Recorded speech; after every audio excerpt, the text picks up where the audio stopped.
Okay, good morning. My clock says it's 10 o'clock, so welcome to another session of oral argument with the Fifth District Court of Appeal by Zoom. I am Judge Brian Lambert. I will be presiding over the oral argument today. The one we have at 10 o'clock scheduled is case number 20-2574, Tony Douglas versus Sharice Bryson Douglas. It's appeal of a final judgment of dissolution of marriage. Let me introduce the panel. Judge Jim Edwards is on the panel with us, and we have an associate judge sitting for Judge Wallace today. His name is Judge Brian Duckworth. He is a county court judge from Orange County. It's his first time sitting with us as associate judge. We appreciate his willingness to help us on these cases today and the cases on Wednesday. All right, so each side has 20 minutes here. We are being streamed on YouTube, so just keep that in mind that you're being watched and listened to when you're making your arguments or to us. And also, if you have any electronic devices, please put them in either turn them off or put them in the silent mode so that they don't distract either your opposing counsel or the panel during the course of the argument. You'll see there's a clock. It's in my upper left-hand corner here showing 20 minutes for the oral argument per side. Appellant, we typically reserve 5 minutes for rebuttal. If you want a different amount of time other than 5 minutes, please let us know, and the marshal who's keeping track of the clock will adjust it accordingly. That being said, counsel, if you're ready, I guess it's Mr. Marcy. Go ahead and proceed. Good morning, Your Honor. I also would like to go ahead and reserve 5 minutes for rebuttal. And may I begin? Yes. I basically want to get right into the heart of the matter. We go by argument one on the table of contents of the appeal that the trial court erred in awarding the wife retroactive support. Here, the court failed to recognize statute 6130-17B, which states that it requires the court to consider all actual payments made to the other parent for the benefit of the child. During the time of the divorce, my client's virtually all of his income was going into a bank account, which we're going to discuss later on, to pay for household expenses. He's an NBA basketball player. He went from being a first-round draft pick in 2009 for the Los Angeles Lakers to now he's in his mid-30s and he's playing overseas in Turkey. Making $4,500 per month. That fortunately, that's the way it goes in the NBA. Retirement age is 30, I found out. So anyway, the total household expenses were around $12,012, with you factor in other bills, are about $16,905.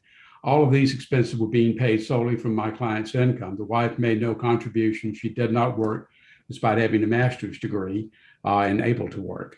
So the court should have given him credit for those.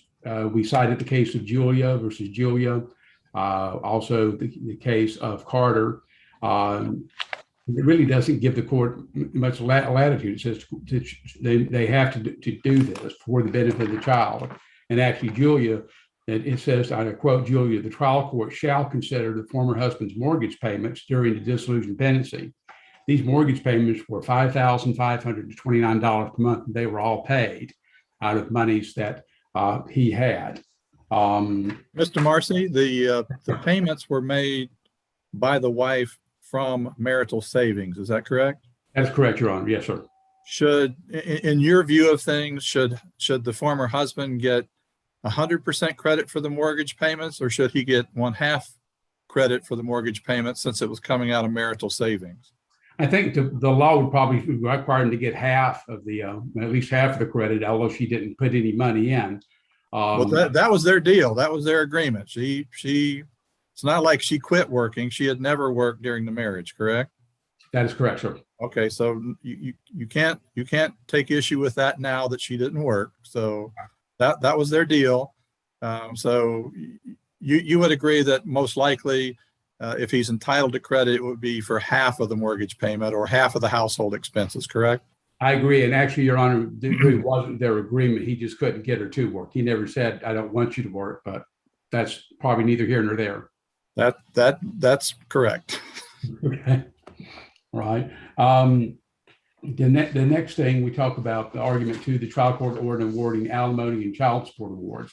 The big. Well, let me step back before we go into as to the retroactive for. I mean, shouldn't there be a distinction between, all right, he's making the payments as they're going forward from the time of separation, she files the divorce and they go to the trial. He's making the payments, he should get credit, as opposed to he has been the sole earner of money. There is a pot of money now in an account. I think the judge finds he stopped making any contributions to the account come February of 2019. So she then makes the payments from that account. Shouldn't that be a distinction here to say, I'm certainly more sympathetic or understanding of I'm making all these payments along the way and I'm not getting credit for it, but they have a pot of money there and she used it because she needed to pay for certain bills. Well, talking about the distinction, he started making contributions. The only time he started making contributions was when she took all of their money. She took $540,000. And if you'll notice in the appeal, in the transcript, we listed all the Wells Fargo, Bank of America, Chase accounts, which showed that he had just been depositing various sums of money into the account from his income. In fact, the court didn't disagree with this, that he had made a total of payments of $283,650 from November of 2018 through February of 2019. That's when she took the money, and he had nothing. He was living in Europe and had no money to live off of. He couldn't have access to any of the savings or at all. So with her having every bit of money, that's when I believe the prior trial judge, Ms. Soto, ordered her to pay the expenses out of the $540. She said, you can keep the money, but you have to pay all the marital expenses. And that was in an October 18th of 2019 order.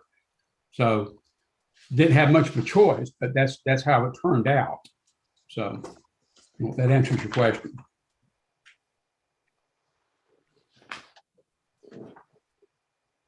Go ahead. Yes, sir. Thank you. We're talking about erred in the alimony and child support award.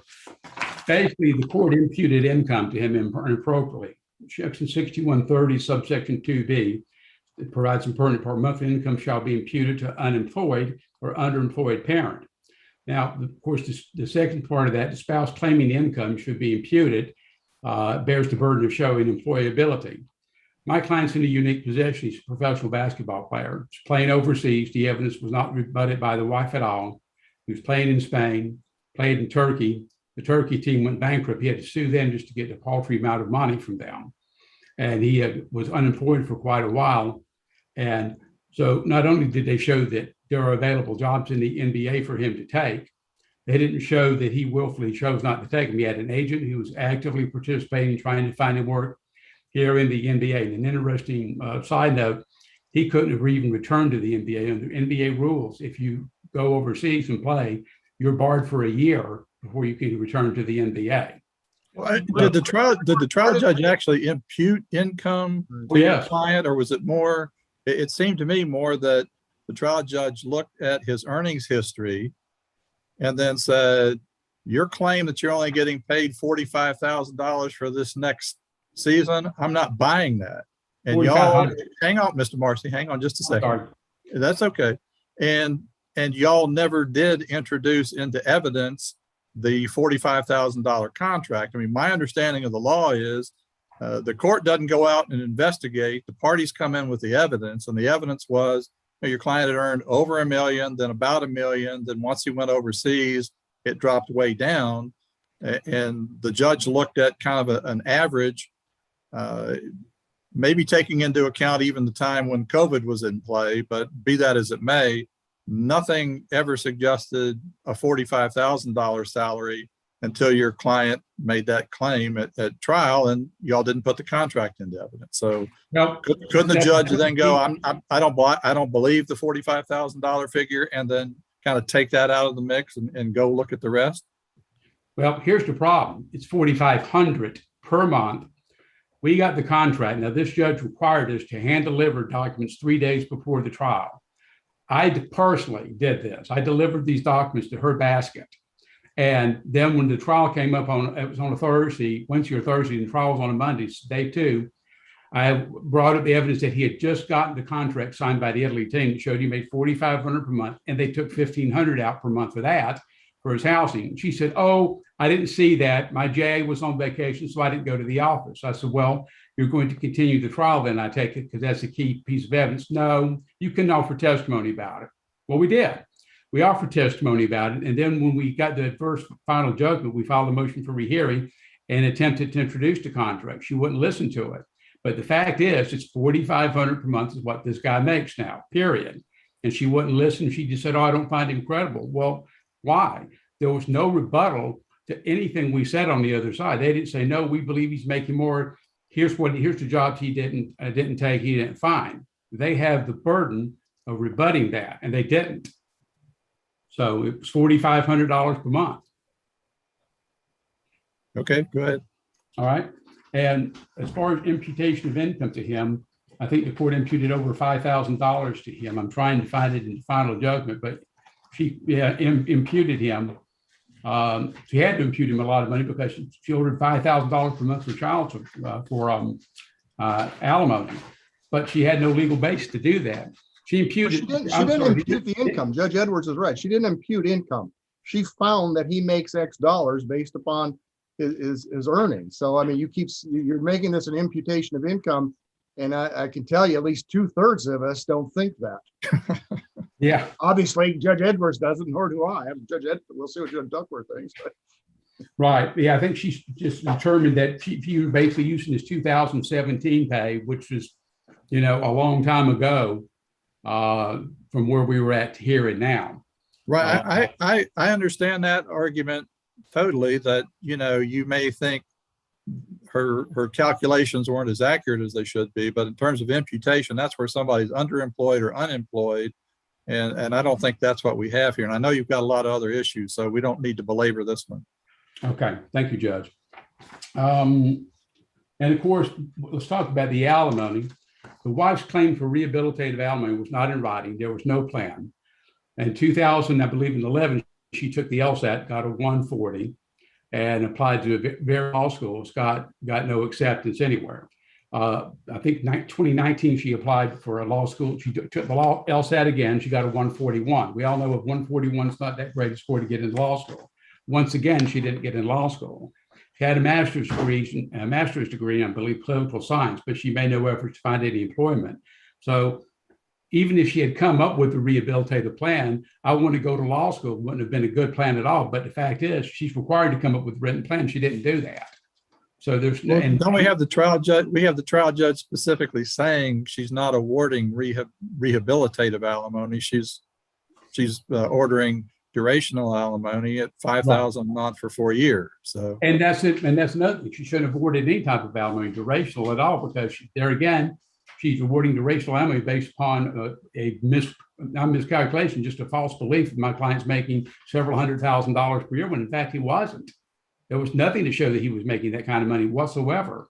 Well, assuming that the judge apparently rejects your view, Risk. And said, and if the judge had left out the gratuitous language about you need the money to go to law school and just simply said, I'm going to award you durational alimony of $5,000 a year for 4 years. And let's assume, for the sake of my question here, don't tell me that's not the fact. My question, he's making $280,000 what she finds. How would $5,000 a year, a month for 4 years be an abuse of discretion under those facts?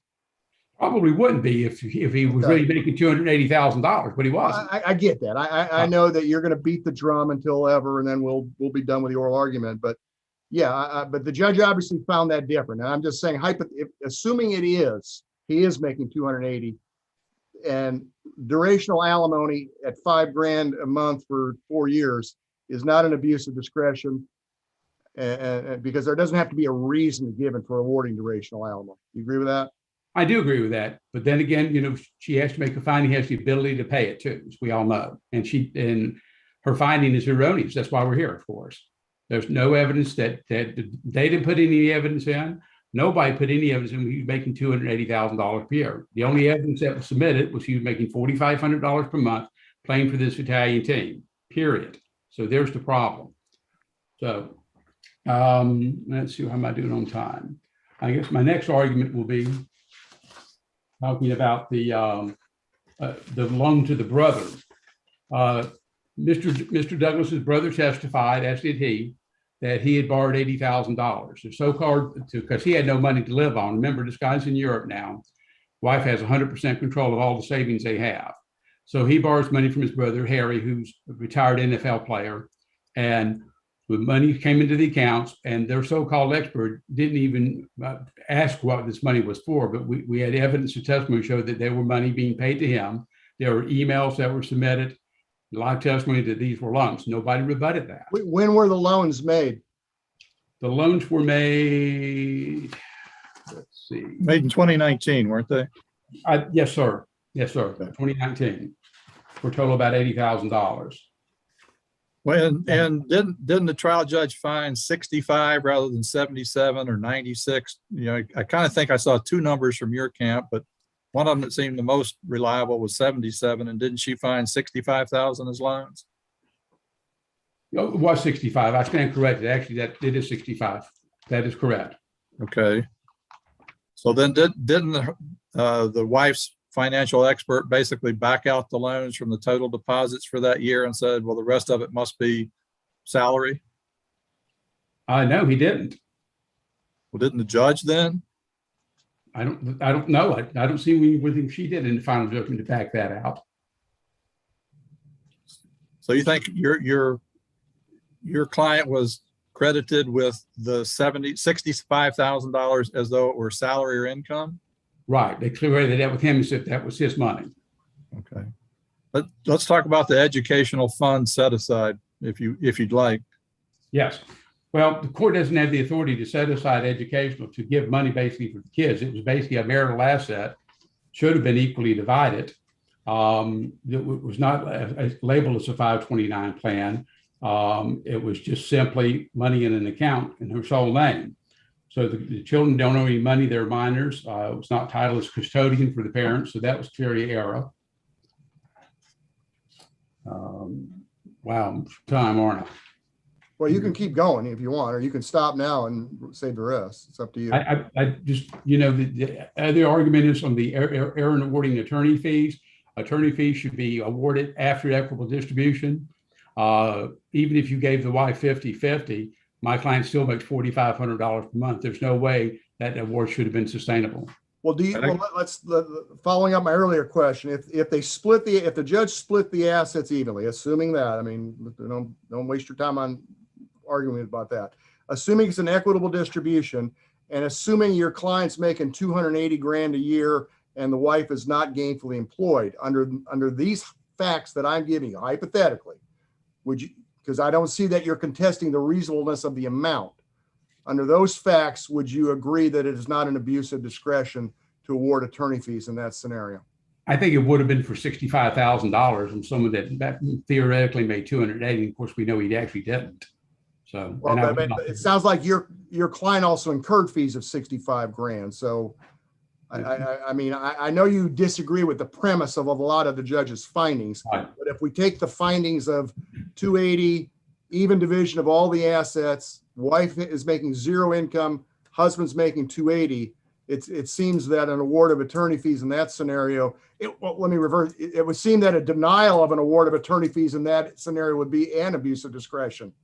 Wouldn't it? Probably would be. You would be arguing that if you were the wife. We're dealing with a faulty structure, the belief that he made 280. Right, I agree. I understand that your premise is that, but I'd like to stop the clock so I can have some rebuttal. Before we do, what I'd like to do is maybe ask the chief judge to give you a couple of extra minutes, because we've got this motion to vacate. And my question about that is, in the final judgment, your client was ordered to pay an equalizing payment of around $600 and something thousand out of his share of the sale of the house. Did the sale of the house generate more than that as his share of the sale?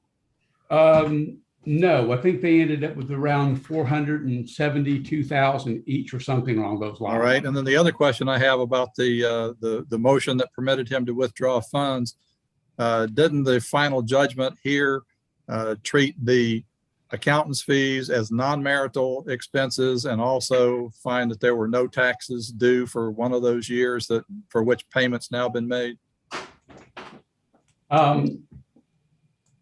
Yeah, it actually the final judgment does show that they had tax bills for 2017, even though but for some reason, $48,000 instead of 100 and something thousand dollars.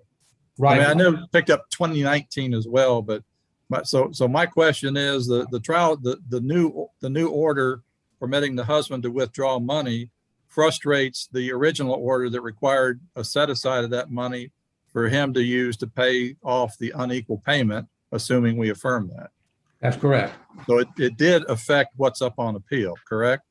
I don't think In terms of the final judgment required him to first pay from his share of the proceeds of the sale, that unequal payment, or the Right. equalizing payment rather.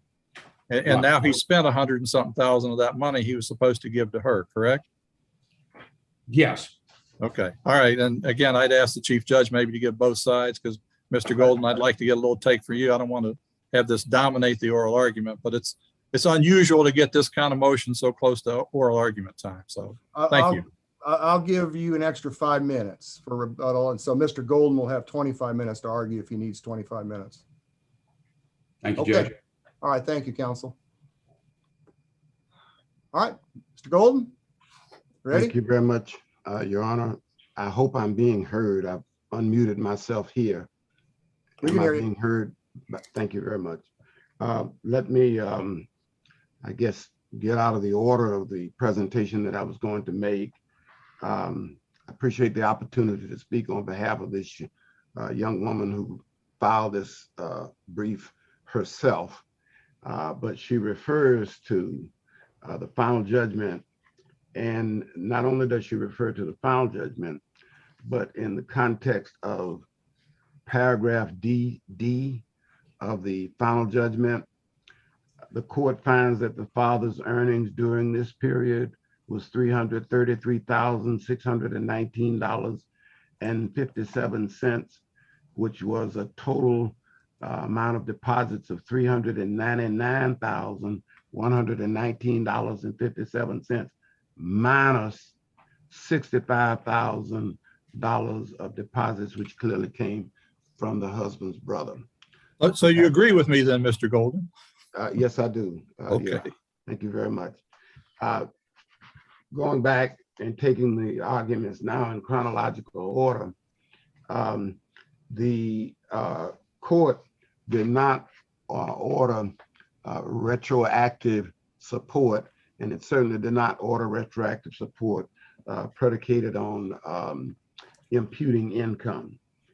In fact, the final judgment at the second page, I believe it is. Yeah, the second page of the final judgment. I'm sorry. At the very top of the third page, in the findings relative to the party's income, paragraph K, the court found, aside from her being a stay-at-home mother, the court has not received any evidence to impute any income to the wife, period. So the arguments based on the imputation of income have to fail because the judge did not use imputed income in any of the calculations. Well, I think Mr. Marcy was saying the income was improperly imputed to the husband. I don't think he made any argument that there was an imputation of income to the wife. Well, if he is indicating that it's properly imputed to the husband, I sure don't understand why he is contesting the award of replenishment of the marital funds that the couple had in savings. The monies that were ordered to be replenished were not only the $250,000 that they had agreed for as far back as 2015 to pay for the children's education, but it was also money that had been accumulated over a period of time, neither account of which was ever used to meet the marital expenses. That was a different account. As Mr. Marcy has pointed out, these people had several accounts. But what the court did with respect to the monies that were transferred out of an account that was set aside for savings and transferred out of an account that was set aside for savings for the children was to allow the wife to invade those monies only for the purposes of household expenses. And in the final judgment, all that was said is that those monies needed to be replenished because the wife did not get one dime. Well, why wouldn't it be this way? If let's use the 310,000 number here that the judge used. Yes, And sir. that if I understand Mr. Marcy's argument, that money, that was from a pot of money that came from the husband's gainful employment. And it's a marital fund. Why would he be ordered to repay the whole thing as retroactive alimony and support, as opposed to saying, I'll pay you half, you should reimburse half of that? Okay. And tie that in with the fact that he ordered, the judge ordered the husband to pay $5,000 a month in alimony and a little under 2,000 in child support. So Okay. if it's retroactive support, if we use that roughly $7,000 a month figure, if you multiply that by about the 18 months of the retroactivity, that comes out to, I think, $126,000. Wouldn't that be more in line with what he should have to would be his obligation for support during the interim period, as opposed to the whole kit and caboodle?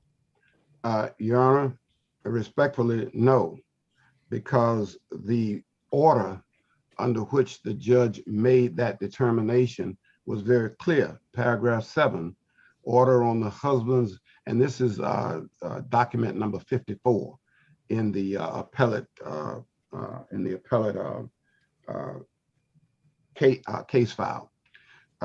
Paragraph 7, the wife shall retain all monies in her possession, and the only monies that she had in her possession at that time were the monies that had been agreed by the parties to be saved for the educational benefit of the children, and the monies that she had transferred from a savings account that was not used to meet the household expenses. And so as the court opined in the final judgment, the wife should not have to use savings that the parties had accumulated as marital funds in order to maintain the household during the period of the dissolution. Well, what are marital funds? What are marital funds for? Aren't they to take care of the marital expenses? That Whether is they're correct, from savings or from current money handed over? except for the fact that the court also found that this husband had the income to pay as they were going along. There was no need to invade the savings that they had But accumulated. how is it all of a sudden 100% hers instead of 50% hers if it's marital? That's the problem I'm having, and perhaps Judge. Yes, sir. And all I'm saying is that in the context of the dissolution proceedings, according to the equitable distribution of the monies, what would then happen if you were only to allow one half of those monies that had been saved prior to the dissolution being filed, those monies that had been saved prior to him ceasing to provide income every month on a monthly basis, which the court found he could have, are now being credited to him, not because of any inability of him of his to pay, but his simple refusal to pay because he disagreed with the outcome. That's what is really at issue here, and that is whether or not he's going to be allowed the benefit of receiving half of the funds that were saved for specific purposes in one case, and that's for the education of his children, or whether or not he's going to be required to replenish that fund to where it was when he stopped giving any support to this family.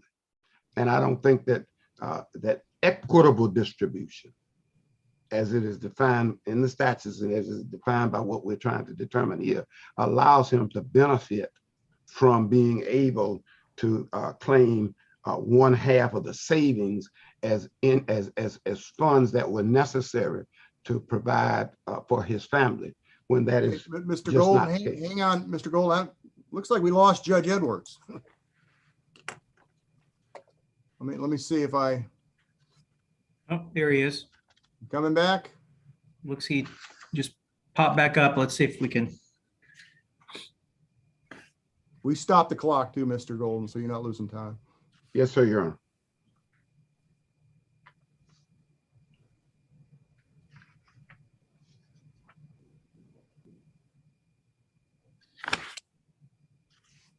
Are the three of you all in the same room? No, Because that's just really, that's just the background. that's a background, right? Yeah. And so, oh my goodness, I can imagine how difficult this is just with one circuit judge or one county court judge. It's actually worked pretty well. We occasionally we have blips where we lose somebody and they call in, but Mhm. well, I don't remember losing a judge along the way here. So And he has to come to start all over again to get back in. no, he's with you. I mean, he was asking questions. Yes. We don't Okay. see him All now. right. All right, I'm gonna like, Can we hear you? she told me to log out and log back in, so that's what I'm gonna do. All right. Well, we'll let you know when we see you, but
Chief, Judge Edwards is going to have to call in. Apparently, he's having internet connection problems, so he'll be rejoining us by phone.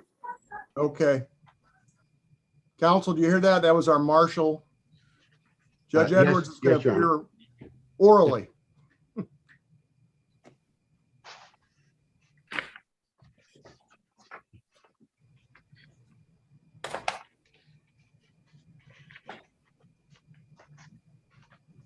Hopefully.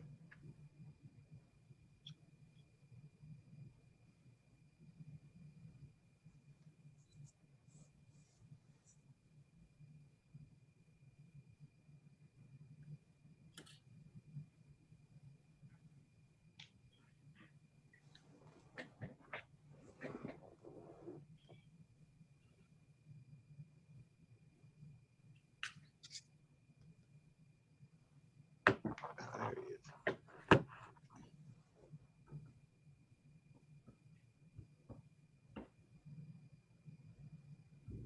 Hello, Are you, all right, that's Judge Edwards. I recognize his voice.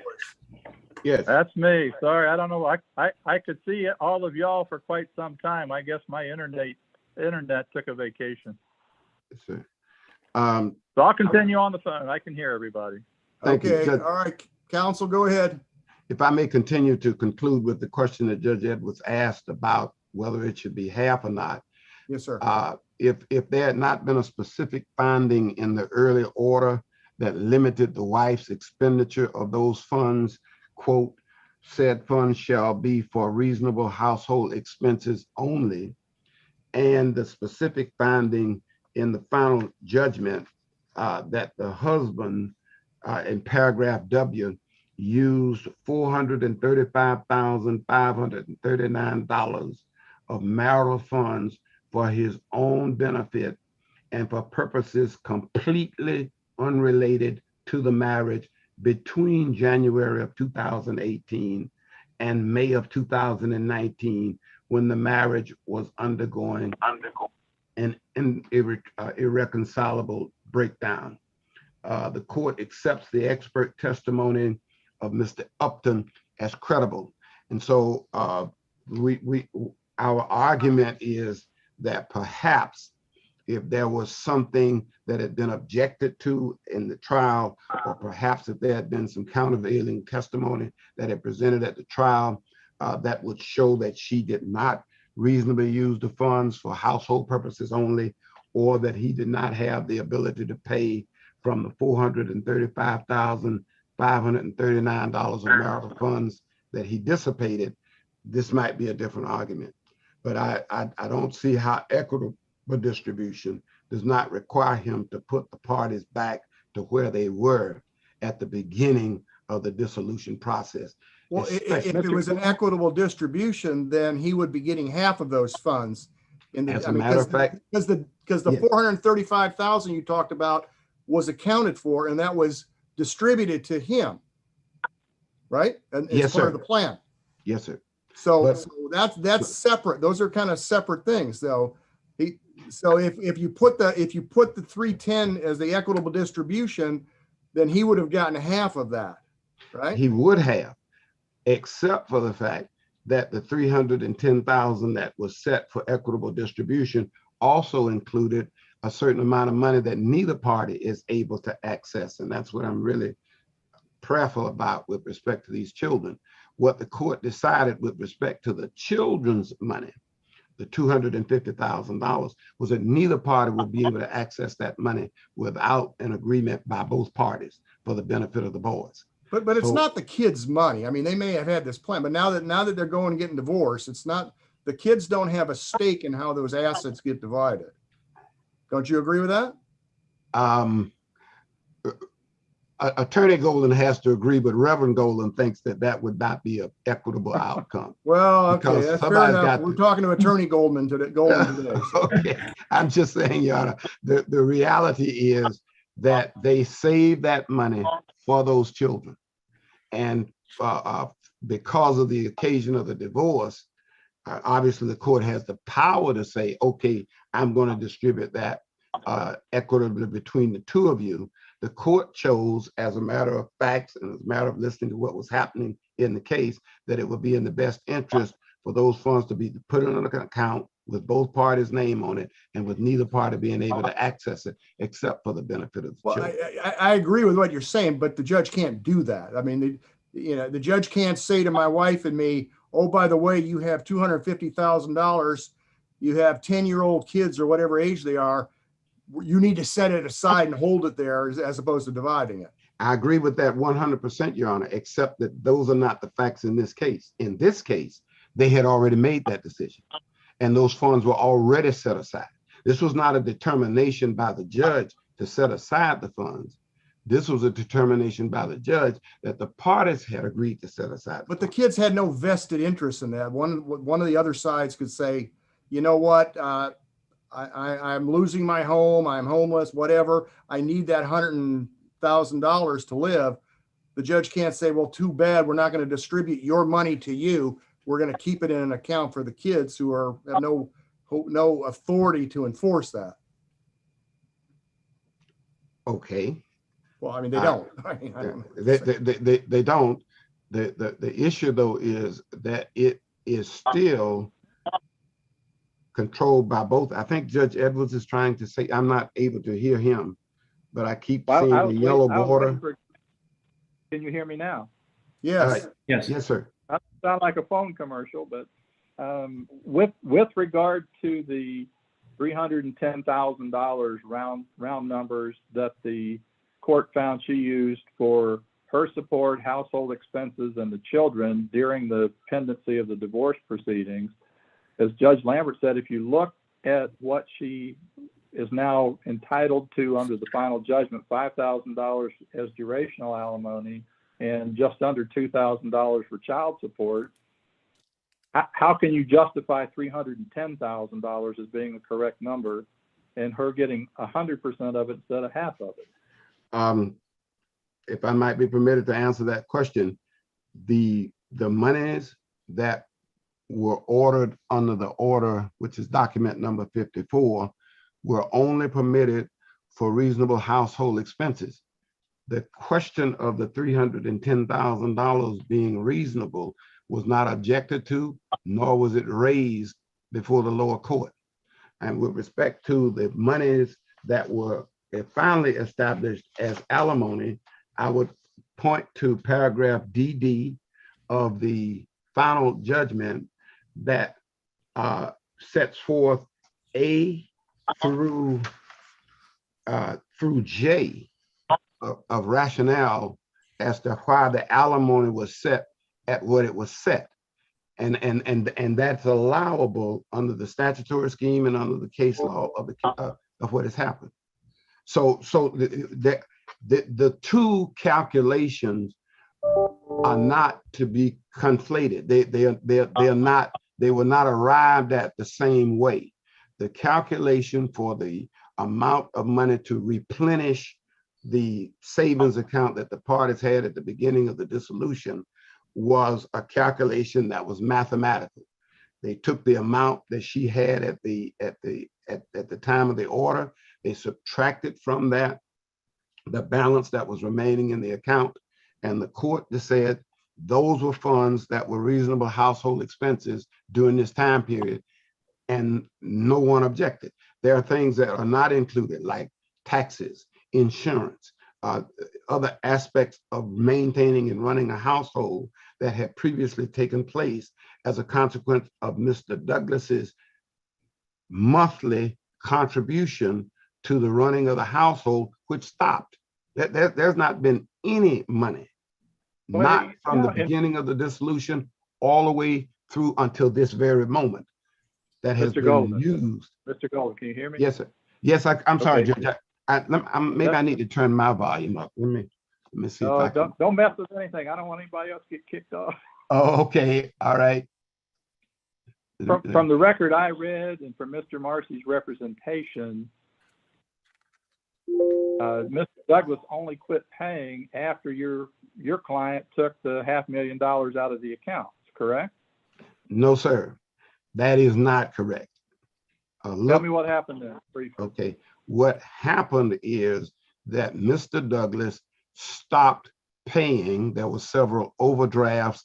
There was a lot of, I don't want to say mismanagement, but there was a lot of money that A did not even get to the family. And Talk what about what's happened? in the record. Now. Yes, sir, What's I in am. the record? If you look at the documentation, the last funds that were furnished to the marital account took place before the dissolution was filed and before the monies were transferred out of an account that both Mr. Douglas and Mrs. Douglas had privy to. The record reflects she did that because of the rapidly deteriorating financial situation between Mrs. Douglas and Mr. Douglas. Those are the facts. And she took 100%.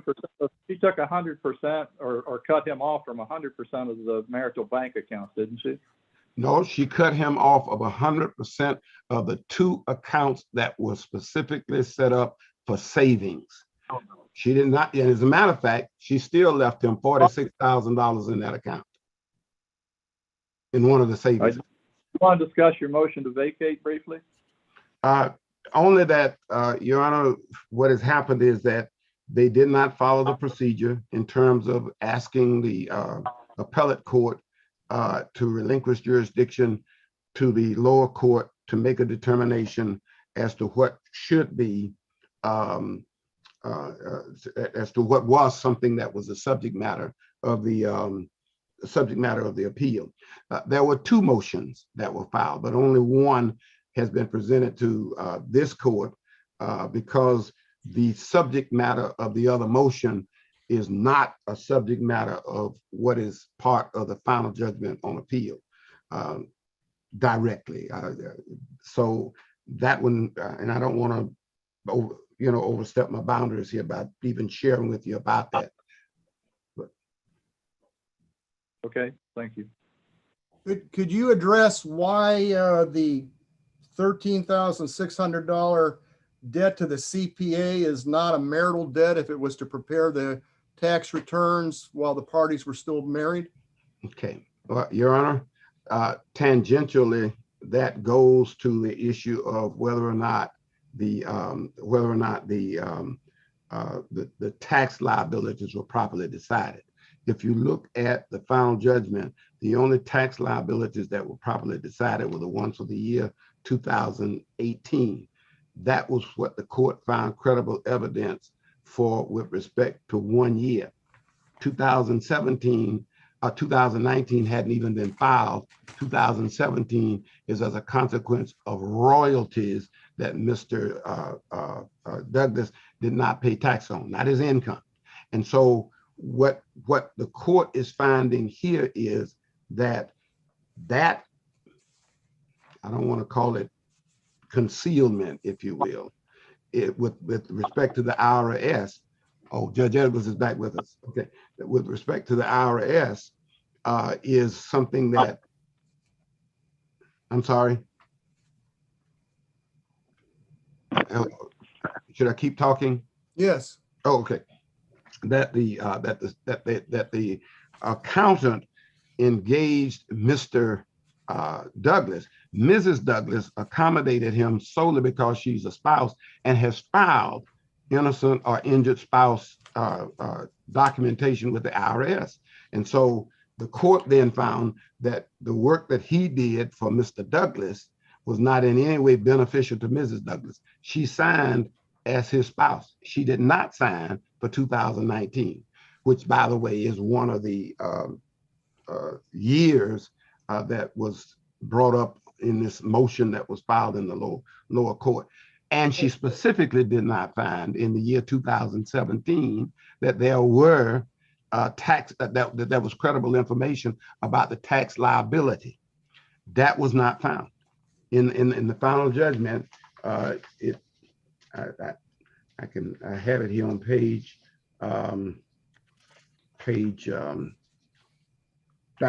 it's on page 5, paragraph X. There's no credible evidence that any taxes are owed to the IRS by the parties for 2017. The parties owe the IRS $48,949.44 for their 2018 taxes, which marital debt should be equally split between the parties. There's no credible evidence that any money due and owing to the accountant, Mr. Green, is marital debt. Well, what was the $13,600 fee for? I must confess, Your Honor, I do not know. I did not litigate the dissolution, but the accountant was Mr. Douglas's accountant, not just in terms of keeping track of his marital obligations, but Mr. Douglas has other financial arrangements between him, obviously his brother, his parents, other business ventures, one of which was discussed in the dissolution.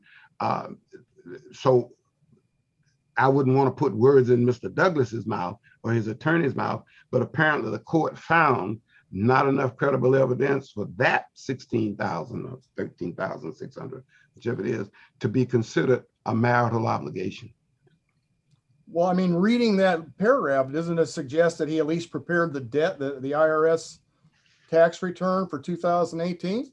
Well, if it does, then we need to change jobs, because that means he got $13,600 to do 1 year's worth of income taxes, because that's all that was before the court at that time. And I'm not suggesting whether 13,000 is reasonable or not. I'm simply saying that, as a matter of fact, at that time the court determined that that was not marital debt. Well, was there evidence that he did work outside of the marriage for Mr. Douglas? I mean, if he's helping him with his financial stuff for 2017, 18, they're still a married couple. And no, there wasn't any evidence presented in that regard. What there was evidence presented to the court was that Mr. Douglas had multiple financial arrangements with multiple people that were not a part of the funding for the marriage. And in essence, the equitable distribution or the equitable distribution of the assets or the equitable distribution of the liabilities is predicated on what makes the parties even as legally possibly or permissible to accomplish. And what I'm hearing is that the court, as a matter of fact, found that none of that $13,600. I'm sorry, I get dyslexic sometimes when I get excited. But the bottom line is that the court has already made a finding to that. If this court is saying, well, there's no credible evidence one way or the other, or that there is credible evidence that the man performed services for Mr. Douglas, I'm still left with the issue that none of that was raised as an objection to the lower court at the time the evidence was being presented.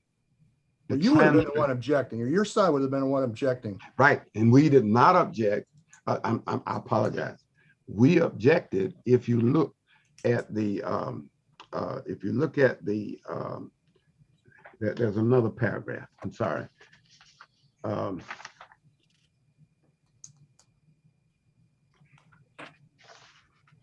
Okay, this was a finding of fact by the court.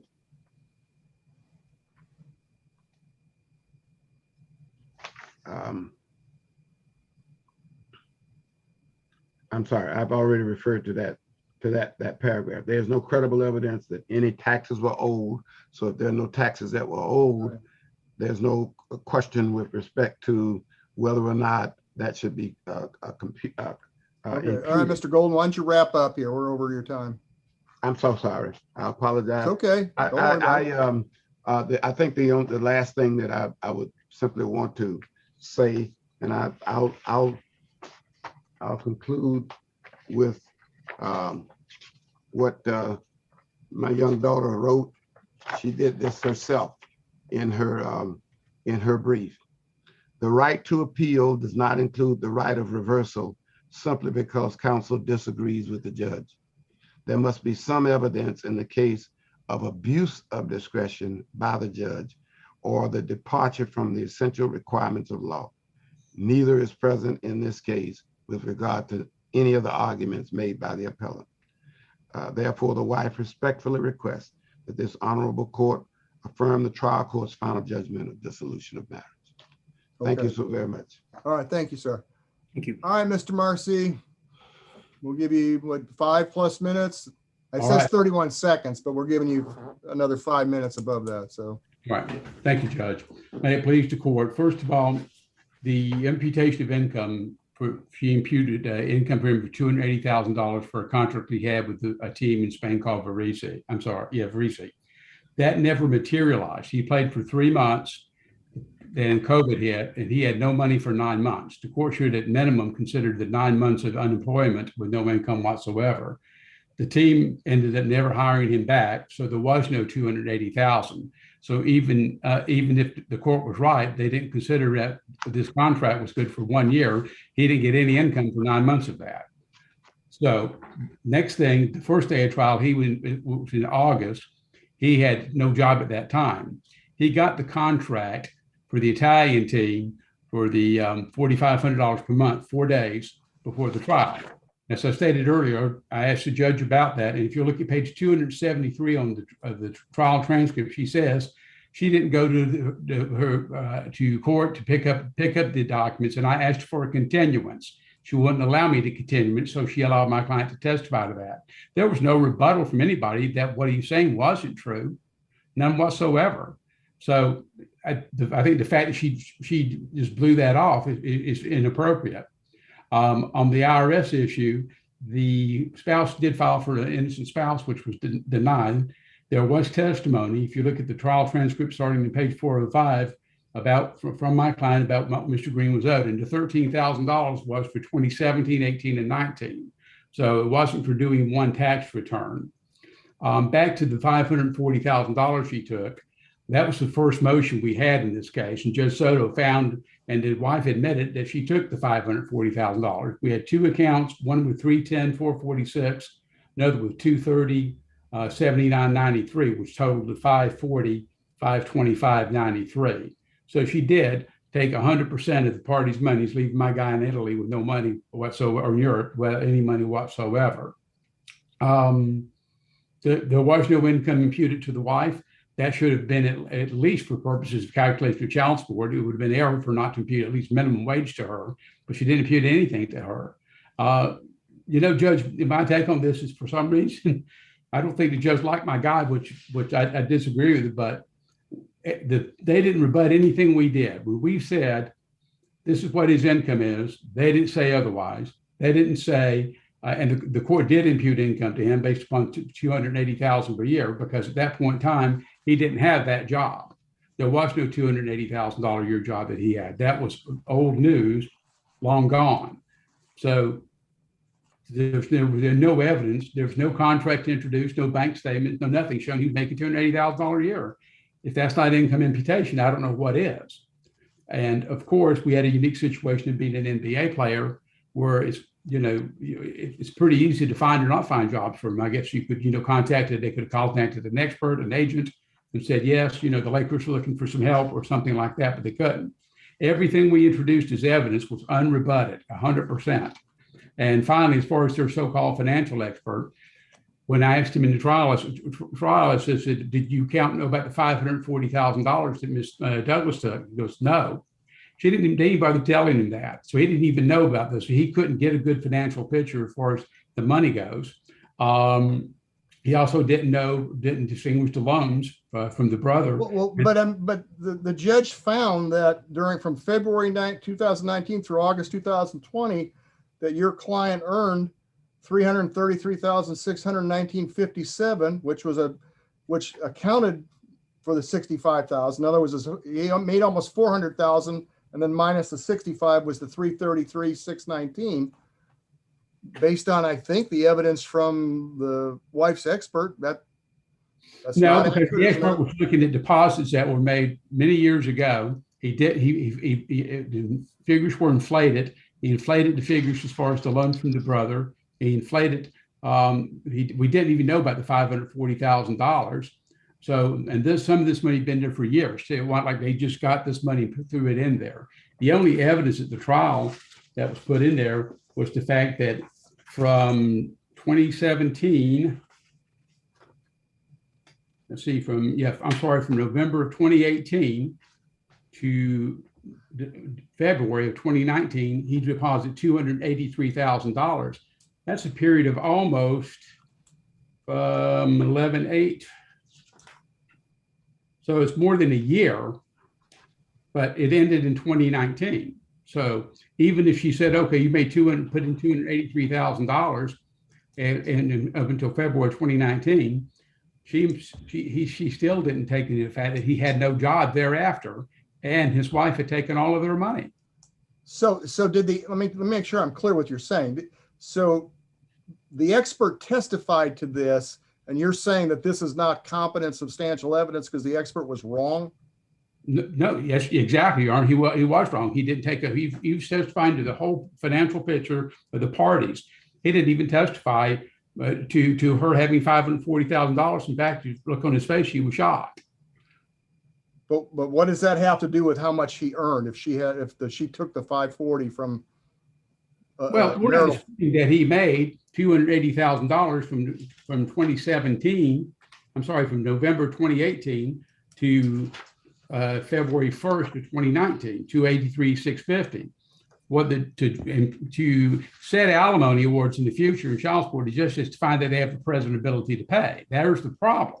She said, I think you're still making this, but there wasn't any evidence to show that he was. The only evidence we had, first of all, the contract, she denied us the right to introduce the contract despite following her policies of hand delivering it to the court. She just didn't bother to go get it. And second of all, she completely disregarded Tony's testimony when she had nobody rebutted the fact that, no, we don't believe he's making $4,500 per month. So it was clear error on her part for what she did in imputing this much income to this man. There was no evidence to prove that. All right, counsel, you're past your time now. Any questions from any of the other judges? We're No, good? thanks. All right, thank you very much. We'll stand adjourned. We'll take it under advisement. Thank you, Your Honors. All right, have a good Thank day. Thank you. Sure, bye-bye.